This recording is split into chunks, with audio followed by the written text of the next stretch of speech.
रामचंद्र कह गए सिया से, एक दिन ऐसा कलयुग आएगा, हंस चुनेगा दाना तुनका, कौआ मोती खाएगा।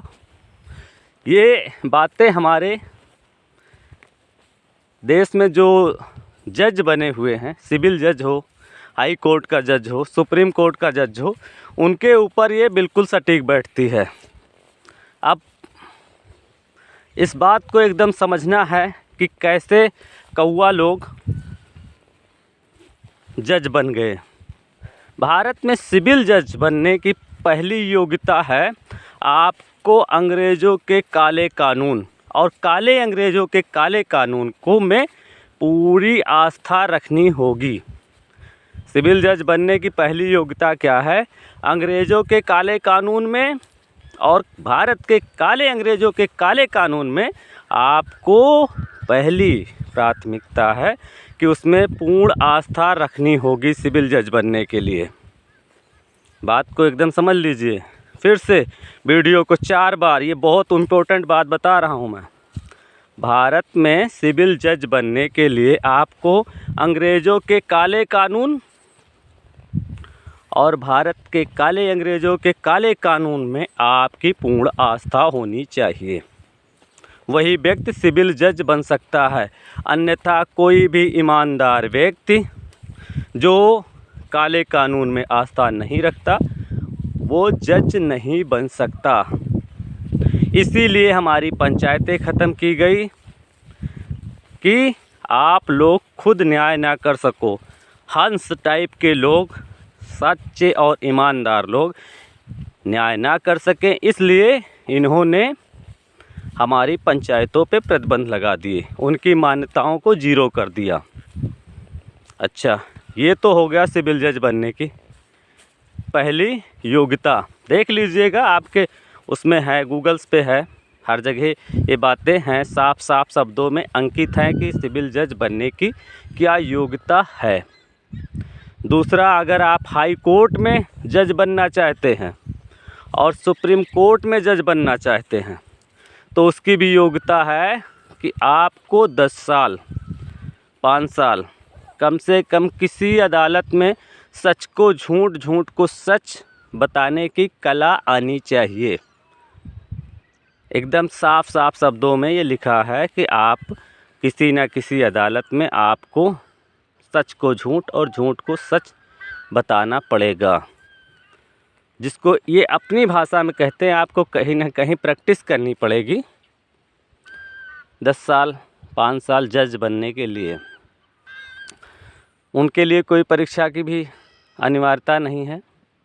10 साल वैसे ही आप उस किसी घटिया व्यवस्था में कूद जाओ तो एकदम काले हो जाओगे, समझे? एकदम काले हो जाओगे, सारे चंके पर छंके आपको मालूम हो जाएंगे।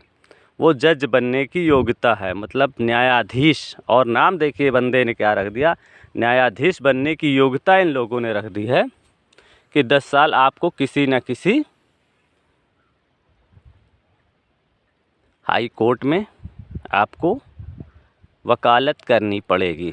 इनके शब्दों में वही व्यक्ति न्यायाधीश बन सकता है जो झूठ को सच और सच को झूठ बनाना जानता हो, साबित करना जानता हो। और इनमें भी आप जो पहली प्राथमिकता सिविल जज बनने की थी, वो योग्यता यहाँ भी इनके लिए भी अनिवार्य है। इनको भी अंग्रेज़ों के काले कानून और काले अंग्रेज़ों के काले कानून में पूर्ण आस्था होनी चाहिए आपकी भी। आप तभी जज बन सकते हो जब इनके काले कानूनों में आपकी पूर्ण आस्था होगी।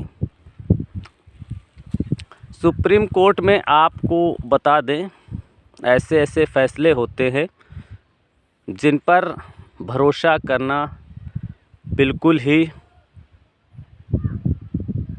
हास्यास्पद लगता है। उनके फैसले सुन के बिल्कुल हास्यास्पद लगता है कि ये कैसे हो गया।